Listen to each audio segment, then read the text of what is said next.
3년 이상 지난 사람들의 군기 상태는 물란하죠. 특히나 마지막에 이제 한 2년, 1년 그때는 제대 준비라는 거 해가지고 나가서 도둑질하고 많은 군인들은 다 도둑질합니다. 제대 준비를 해야 되니까. 근데 지금 얘기 들어보면은 북한 체제가 곧 붕괴될 것 같거든요. 한류를 하도 많이 소비해서 많은 밑에 주민들은 거의 지금 물든 것 같은데 우리가 늘 얘기하는 게 김정은 살아생전에 북한의 체제가 붕괴할 가능성이 있냐. 저희 박사들한테도 이런 질문 엄청 많이 해요. 유튜브 상의 영상만 보면 이제 내일 모레면 붕괴될 것 같은 느낌인데. 원래 붕괴됐어야죠. 네. 원래 그 영상으로 보면은 붕괴됐어요. 영상으로 보면. 그래서 진짜 솔직한 마음 얘기해 주세요. 진짜 철은 씨 생각. 붕괴될 가능성이 있나요? 제가 여기서 그러니까 솔직한 걸 얘기해 드릴까요? 아니면 방송용으로 해 드릴까요? 방송용부터 먼저 해볼까요? 방송용이요? 네. 저는 붕괴될 것 같아요. 네. 요거 방송용입니다. 네, 이제 솔직한 거는. 솔직한 거는 붕괴 안 됩니다. 그렇죠. 그 이유가. 저희가 이제 방송에서 보면은 김정은이 나오면 평양 시민들이라든지 이제 지방 주민들 막 울잖아요. 그거 누가 시켜서 오는 걸까요? 아닙니다. 절대로 아닙니다. 그만큼 김정은이를 신뢰하고 있고 믿음을 가지고 있다는 거예요. 우리가 흔히 저도 그렇지만 저를 비롯한 북한에서 오신 분들이 많이 그런 말씀을 하시잖아요. 네네. 북한에 마약을 다 한다. 한류가 많이 퍼져 있다. 북한 사회가 썩었다. 썩은 건 맞습니다. 본질적으로 그 북한을 내재적으로 들여다보면 썩은 건 맞아요. 그런데 우리가 흔히 그런 게 있잖아요. 방송하시는 분들은 방송하시는 분들을 잘 알잖아요. 예? 그런 쪽으로 또 인맥이 있단 말이죠. 그렇죠. 그러면 제가 알기 쉽게 말씀드리는 거예요. 북한에 마약을 다 하고 있다 하고 하시는 분들은 뭐냐? 마약 쪽에 알고 계시는 분들이에요. 저처럼 한류를 알고 있다. 한류 다 보는 것처럼 얘기하는 거예요. 네. 그럼 뭐냐? 자기 부류가 있지 않습니까? 그렇죠. 네. 그러면 그렇게 네트워크시 형성이 되어 있는 거예요. 근데 그거를 전체적으로 북한을 평가하면 안 된다는 거죠. 그만큼 북한에서 김정은의 지지도는 우리가 이야기하는 것보다 상당히 높을 수 있다. 이겁니다. 근데 굉장히 똑똑한 말씀을 해주신 게 우리가 본 세상이 전부인 줄 안다. 특히 북한에서 오신 분들은 정보가 폐쇄되어 있기 때문에 그분들이 얘기하는 세상이 전부가 아닐 수도 있고 그렇죠. 몰랐던 정보도 많고 그래서 우리 시청자들은 근데 북한 이탈 주민이 하시는 얘기를 전적으로 믿고 신뢰하게 될 수밖에 없거든요. 우리가 아예 정보가 차단이 돼 있으니까 그걸 경계하지 않으면 우리가 바로 북한이 붕괴할 수 있을 것처럼 그런 착각에 빠지게 돼요. 그러니까 논리적인 어떤 합리적인 접근이 잘 안 되는 거죠. 그럼 그런 북한에 오신 분들의 말들을 우리가 좀 어떻게 가려들어야 될까요? 거기서 많이 이제 들으시니까 이런 거는 잘못되었다. 그러니까 제가 뭐 이걸 가려드려야 된다는 무슨 그런 뭐 소스는 없는 거고요. 솔직히 말씀드리면. 실명이 나온 건 아니니까요. 네, 진에 과격하게 말하는 거는 다 거짓이라고 보면 됩니다. 네, 뭐 이제 어떤 썸네일들 보면은 김 작가님 여기도 나와 있었던데 말씀하셔도 됩니다. 네, 나왔던데 그래서 제가 그거 보면서 아니요 그게 아니고 썸네일이 아니고 그분 말씀하는 거를 제가 들었거든요. 그거 보면서 북한 당장 무너진다. 뭐 김정은이 심각하다. 막 이런 거 보면은 나 누군지 알 것 같아. 이게 너무 사람이 이게 뭐 저는 그분을 뭐 편애하는 건 아닌데 이게 무너질 걸 갖다 무너진다고 해야지. 그리고 솔직히 말씀드리면 북한이 당장 무너지는 것도 우리한테 큰 손해입니다. 네. 이런 얘기도 들었어요. 뭐 그 김여정이 남자를 너무 좋아해서 밤마다 남자 파티를 한다. 자기 아버지나 할아버지가 그랬듯이. 그리고 아직 결혼을 하지 않았다. 그래서 늘 성병을 달고 살아서 얼굴이 늘 빨간 거다. 피부가 그래서 안 좋다.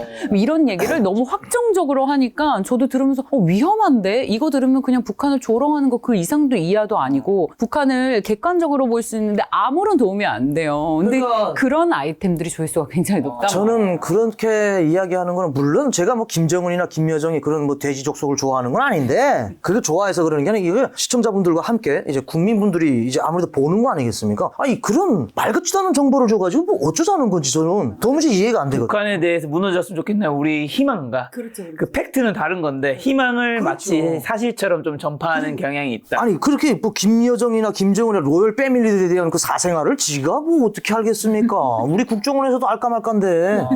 맞아요. 정말 저는 그런 거 보면은 답답합니다. 그러니까 마치 그런 것 같아요. 저도 경제 프로그램 오래 했지만 경제 프로그램도 그 어설픈 전문가들이 나와서 하는 얘기 듣다가 네네네. 투자에 망하는 경우가 그럴 수 있듯이 있죠. 북한도 특히 팩트 체크가 안 되기 때문에 그런 것들에 대한 경계가 필요할 것 같아요. 그러니까 그런 것만 걸러 드시면 돼요. 그래서 이제 저희 같은 국내 학자들이 하는 얘기도 함께 들으셔야 좀 합리적인 판단이 되지 않나. 그러면 북한 권력 계속 이제 쉽게 안 망한다고 말씀해 주셨는데 붕괴되지 않는 이유는 뭐죠? 어쨌든 세습되고 있잖아요. 김정일, 김정은 이렇게 세습되면서 약해지고 있는 건 사실 아니에요? 그 북한 체제가 붕괴 안 되게끔 또 조작하는 데도 있죠. 중국이나 러시아에서도 북한이 붕괴되는 걸 바라지 않습니다, 솔직히. 예.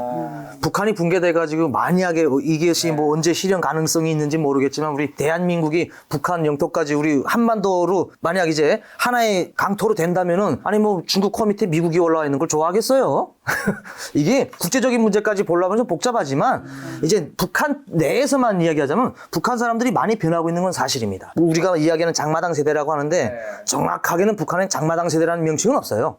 예. 우리가 붙인 거죠. 그래 우리가 북한 붙인 내에서는 거지. 없죠. 없습니다. 네, 그럼요. 이제 94년도 이후에 김일성이가 죽은 이후에 태어난 사람들을 우리나라에서 이제 그렇죠. 뭐 장마당 세대라고 하는데 그 사람들이 인식이 많이 변화되고 있는 건 사실입니다. 근데 그 사람들이 변화되는 게 한계가 있습니다. 우물 안에서 변화되는 것이 얼마나 변화되겠습니까? 예. 뭐 세계와의 커뮤니케이션이 돼야지 뭘 변화가 돼도 화끈하게 되던가 말던가 할 거 아니겠습니까? 근데 그건 있어요. 최근에 한국에 넘어오고 있는 MZ 북한 이탈 주민의 70~80%가 20에서 30살 MZ 세대예요. 그렇죠. 그리고 그 중에서 70%가 또 여성입니다. 그러니까 많이 변하고 있는 거는 맞아요. 아주 젊은 사람들 위주로 그러니까 과감하게 한국으로 넘어오고 있다는 게 젊은 사람들이 많이 변하는 거죠. 예, 맞습니다. 그래서 이게 제가 한 김정은이 대에 지나서 다음 때에 들어서면은 북한도 내부적으로 와야 될 수 있다.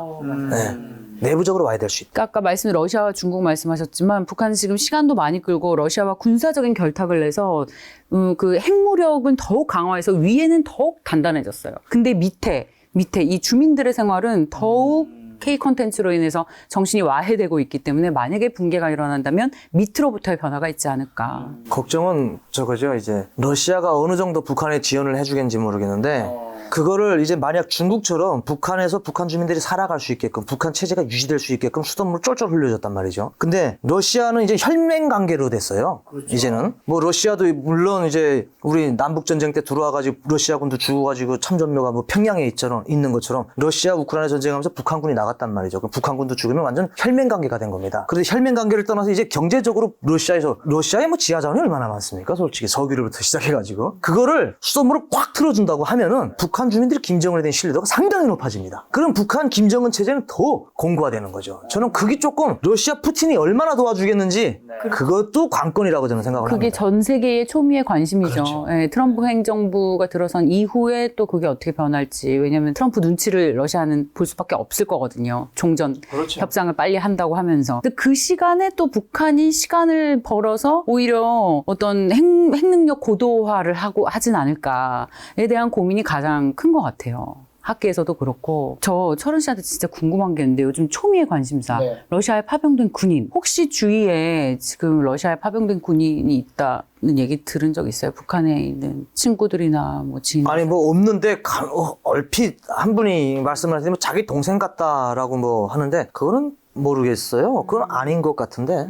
왜냐면 한국에 와 있는 자녀가 뭐 그 폭풍군단 나가서 외국에 또 나올 수는 저는 없다고 생각을 하기 때문에 그러니까 탈북자 비슷하게 닮은 사람일 수 있겠다. 탈북자의 자녀가 그 러시아에 파병이 될 수는 없다. 근데 그거는 뭐 제가 장담 못하는 게 뭐 그렇게 될 수도 있는 상황이기 때문에. 근데 지금 현재는 어쨌든 자기 뭐 가족이 나와 있거나 한 거는 거의나 없거든요. 근데 어쨌든 10,000명 정도, 뭐 만에서 12,000~13,000명 파병했다고 하는데 지금 철원님 말씀하신 거는 이제 거기서 러시아로부터 자원을 받으면서 김정은이 자기 입지를 좀 더 공고히 할 수 있다라는 건데 또 반대측에서는 이제 거기서 나가서 죽으면 북한의 그 민심이 흔들릴 수 있다 이렇게 양쪽 같이 얘기하잖아요. 양쪽으로 갈라져 있죠, 지금.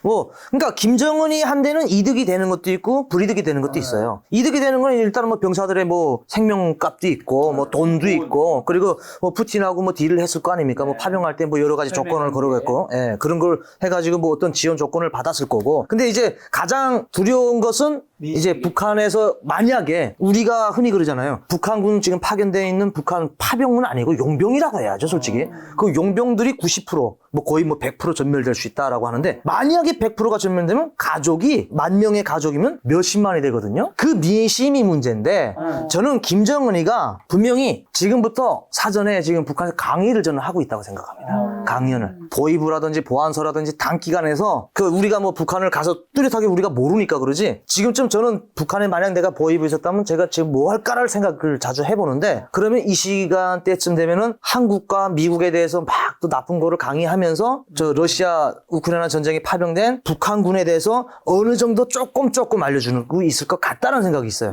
왜냐면 한 번에 알려줄 수는 없어요. 한 번에 10,000명이 나가서 다 죽었다. 이렇게 하면은 북한 주민에서 동요가 일어나거든요. 러시아군 파병에 대해서 노동신문에서 아직 언급한 게 없습니다. 없는 것 같고. 그거는 이제 후에 언급을 하죠. 강의를 다 하고. 다 끝내고. 그렇죠. 이미 약간 그 세뇌를 시킨 다음에, 그렇죠. 정신교육 시킨 다음에. 그렇죠. 맞습니다. 그럼 강의를, 어떤 내용으로 강의를? 강연회를 아마 인민반마다 동마다 계속 진행을 하겠죠. 우리의 파병은 뭐 그러니까 정정당당하다. 정의로운 네, 것이다. 그렇죠. 그래도 정의롭다. 파병에 대한 건 얘기하네요. 지금까지는 파병에 대한 것도 얘기 안 하고 그냥 어디 멀리 훈련 갔다고 얘기한다고. 그러니까 그거를 이제 얘기했다라는 게 아니고 추적을 하는 거죠. 내가 지금 보위부에 있었다면 그런 걸 하고 있었다면 이렇게 할 것 같다라는 생각을 하는 거지, 했다라는 건 아닙니다. 또 이제 또 잘못 제가 쓰니까 그렇게 저는 생각을 하고 있고, 그러면서 그거를 차츰 아마 뭐 훈련에서 파병으로 왜 나가게 된 거 이제 정당성에 대해서 북한 주민들에게 알려줘야 되니까 그거를 분명히 다 해놓고 북한 주민들이 민심이 어느 정도 괜찮아지면은 아마 노동신문에 실릴 걸로 저는 예측을 하고 있어요. 그 세뇌가 먹힐까요? 북한 주민들한테. 지금도 파병이 조금씩 알려지면서 동요가 있다라는 북한 내부의 이야기도 들리거든요. 철원 씨 생각할 때는 어때요? 먹힐 것 같아요, 저는. 먹힐 것 같아요. 저는 뭐 북한에서 안 되는 게 되는 게끔 하는 거 아니겠습니까? 불가능을 가능으로 지금 승기가 러시아 쪽에 좀 더 기울고 있는데, 러시아가 전쟁에서 이기면 북한 우리 군이 그 승리에 기여를 했다라는 프레임으로 가면서 우크라이나를 한국이 도와줬는데 우리가 한국을 이긴 것이다. 뭐 이런 식으로 프레임을 짤 수도 있고. 그렇죠. 뭐 여러 가지 프레임을 짤 수 있고, 뭐 북한에서는 또 북한대로 얻는 것도 많고. 그러니까 북한 주민들에게는 이제 그렇게 좀 정당성에 대해서 여러 차례 막 강조를 하고 이야기할 겁니다. 왜냐면 한 번에 그렇게 하기는 좀 어렵고. 그래서 이제 보위부의 정보부서라는 게 그래서 있는 거 아니겠습니까? 무슨 뭐 해외에 있는 정보를 가져오는 그런 게 아니고 그런 부서도 있고. 근데 기본적으로 북한 주민들 이 동료, 민심을 장악하는 그런 부서가 있어가지고 북한에서 이런 주민들의 동요가 어떻게 일어나고 있는지를 상급에 다 보고를 하거든요. 그런 걸로 해가지고 아마 어느 정도 시기가 되면은 굳이 뭐 러시아가 승리를 해가지고 북한군이 뭐 10,000명 나갔다가 뭐 5,000명 정도 뭐 7,000명 정도 살아서 돌아온다고 하면 굳이 또 안 알려줄 겁니다. 굳이. 네. 파병 수를 더 늘릴지도 역시 전 세계의 관심이거든요. 보위부 출신의 철은 씨는 어떻게 생각해요? 늘린다는 얘기도 있잖아요. 근데 10만 저는- 명까지 갈 수도 있고. 저는 근데 지금 러시아가 지금 승전 기세로 간다고 하면은 뭐 속전속결로 끝날 것 같으면 굳이 난 북한에서 안 보낼 것 같아요. 네. 그리고 러시아도 돈이 나가는데 굳이 그 자기네가 이기겠는데 뭐 받겠다고 하겠어요? 저는 북한에서는 이미 주민들을 하나의 사람으로 보지 않고 그냥 돈으로 보잖아요. 수단으로. 그래서 이거 돈 벌 수 있는 수단이 더 많이 보내자. 단순히 경제적 협력이 아니라 군사적 협력을 위해서 파병수를 더 늘려서 이번에 제대로 한 건 땡기자. 북한 당국에서 그런 생각을 하고 있지 않을까. 그거는 제가 뭐 항상 제 방송에서는 그렇게 이야기하는데 이 방송에서 이 얘기도 되는지 모르겠지만 그 김정은이 보고전 비지대가리라고 하거든요. 비지대. 네, 그 순두부 대가리. 네. 아무 내 들은 것도 없다고 그냥 순수한 맛. 그러니까 완전 도라이잖아요. 그러니까 뭐 더 내보낼지 아니면 뭐 더 안 내보낼지 그거는 가만히 이제 결정할 수 있는 거고, 김정은이도 분명히 얻는 것이 있기 때문에 가장 두려운 거는 지금 전쟁 실전 경험을 지금 터득을 하고 있잖아요. 북한군이. 네, 그게 가장 위험한 거예요. 그 우리한테. 무형의 가치, 그렇죠. 우리가 보이지 않지만 북한에서 뭐 50년도 전쟁 이후에 이렇게 실전에 참가해보는 건 처음이죠. 뭐 베트남 전쟁이라든지 뭐 이런 쪽에 좀 군사 뭐 비행사들이라든지 이렇게 갔는데 육군이 직접 이렇게 그렇죠. 국소수로 가서 그렇죠. 처음이에요. 뭐 네, 첫 대다수의 군인들이 갔던 건 처음이기 때문에. 그 북한 병사들 사진으로 보면 굉장히 마르고 키도 작고 뭐 왜소한데 북한에서는 10년 넘게 훈련해 봤잖아요. 그래서 병사력이 우리나라보다 뛰어날 것 같은데 어떻게 보세요? 우리가 보기에는 그 사람들이 되게 이거 왜소하고 막 그렇게 보였는데 우리가 보는 기준이 높아서 그러는 겁니다. 북한에서 볼 때는 그러니까 북한에서 철원 씨 정도면 거인이에요. 거인까지는 아닌데 큰 키. 키가 엄청 어떻게 큰 되시죠? 키. 저 70일밖에 안 되는 큰 키예요. 하면서 큰 편이에요? 큰 편이죠. 그리고 여기 이렇게 덩치가 좋으시잖아요. 이런 덩치가 없어요. 이것도 북한에서 체격이 좋은 편인 거예요? 엄청. 그렇죠. 실제로 우리 스튜디오에 출연하시는 분들도 여기 한 3분의 1 정도 됩니다. 실제 이제 이렇게 거기서 이제 나왔던 거 보면은 저는 정상이라고 필요하다고 생각해요. 북한은 1m 48부터 군대를 나가기 때문에 네. 남성들이 남성 몇 살 기준으로 17살이죠. 150이 안 되는 예, 그러니까. 만 17살에 나가는데 148부터 군대를 나갈 수가 있기 때문에 제가 봤을 때는 뭐 그렇게 작아 보이질 않았어요. 혹시 북한에 계실 때 한국군에 대한 이미지는 어떠셨나요? 뭐 어떻게 생각하셨어요? 한국군에 대한 이미지 상당히 안 좋았죠. 그래요? 아니 뭐 언제든지 뭐 바를 수 있는 아, 그렇죠. 왜냐면 교육 자체가 그렇게 돼 있고 그 중요한 거는 뭐냐 한국군에 대해서 교육을 잘 안 해요. 그냥 무시하는 거예요? 개무시하는 거죠. 개무시. 네, 개무시하는 아직 거죠. 알 필요도 없다. 그냥 미군에 대해서 뭐 양코백 미군놈에 대해서만 그냥 저거 하는 거지 군사지휘 통제권도 없는 뭐 대한민국에 대해서 굳이 대한민국 국군에서 교육을 안 합니다. 한국에 가서 한국군 보고 좀 놀라셨겠어요. 무기라든가 그 체격이라든가 이런. 제가 또 이제 서해 해상으로 수영쳐서 오지 않았습니까? 제일 처음에 만난 게 해병대거든. 해병대들은 또 이 귀신 잡는 해병대 아닙니까? 피지컬이 와우. 제가 깜짝 놀랐다니까요. 진짜로. 야, 확실히 이 복장 있잖아요. 이거 장비빨이라고 있잖아요. 야, 북한에서 그 AK 소총 하나 들고 그거 들고 막 덜기가 불어하던 그 북한 군인들 보다가 아이 뭐 여기 뭐 렌즈라고 해야 되나요? 뭐 딱 달려 있고 여기 딱 야시경 같은 거 여기 딱 있고 선글라스 대까만 와우. 야, 너무 멋있고 진짜. 딱 보니 위압감이 생기더라고. 쫄더라고 내가. 피지컬 막 이런 데다가 그래서 야, 내가 북한에서 교육받을 때는 한심하다고 했는데 뭐 이거 한심한 게 아닌데. 그렇구나. 너무 멋있더라고요. 그때 처음으로 깨달았구나. 처음으로 만난 게 제가 군인입니다. 군인. 하필 해병대였으니. 해병대 그리고 제가 알기로는 UDT도 나왔던 걸로 알고 있는데 멋있다. 그리고 이제 뭐 해군도 있고 최전방적 근처에 있다. 네, 뭐 그렇게 저걸로 알고 있는데 뭐 해군도 나오고 뭐 했던 걸로 알고 있는데 특수부대든 특수부대가 아니었던 해군이도 다 멋있었습니다. 일단. 멋있어. 네, 장비빨이 이거고 피지컬 이거라서 그게 우리가 진짜 이거는 북한에서 제가 생각을 한 게 뭐냐면 북한 놈들 한심하다. 북한 교육이 잘못됐다. 대한민국 군에 대해서 알려줘야 된다고 저는 생각을 해요. 그놈들이 뭐 자기네가 맨날 얘기하는 백전백승을 하려면은 아니 대한민국 군은 한심하다고 얘기하는데 일단 유서씨 만났는데 너무 멋있어. 맞아요. 군필자 한국 남성들 다 정말 멋있어. 근데 그것도 제가 강의를 다녔잖아요. 군부대. 솔직히 저는 뭐 솔직히 말하는 스타일이라서 다 그렇진 않아요. 일반 부대 가니까 규율이 문란하더라고요. 그럼 이렇게 표현하나요? 병사력? 병사의 수준? 이거는 근데 지금 한국에 와서 군대를 안 갔다 오셨기 때문에 제가 처음에 한국에 와서 군대를 나갔다고 했어요. 저는 군인 체질이거든요. 네, 안 된다고 하더라고요. 저는 네. 나이도 안 되고. 그렇구나. 이거 직접 비교가 좀 어려우시겠다. 북한의 병사와 한국의 병사가 네, 이제 군부대 강연을 가시면서 군부대 강의를 많이 다녔으니 저는 군인들은 약간의 제가 말씀 뭐 다른 모르지만 내무반이고 뭐고 다 멋있더라고요. 뭐 여기 너무 좋던데요. 일단 인프라가 좋다. 먹는 것도 북한 뭐 중앙당 간부들 식사하는 줄 알았습니다. 뭐 주는데요? 북한에서는 북한 군인들 북한 군인 밥 뭐 줘요? 식사나 외국이 제대로 나오나요? 무사명제죠. 무사명제. 절인무 있죠.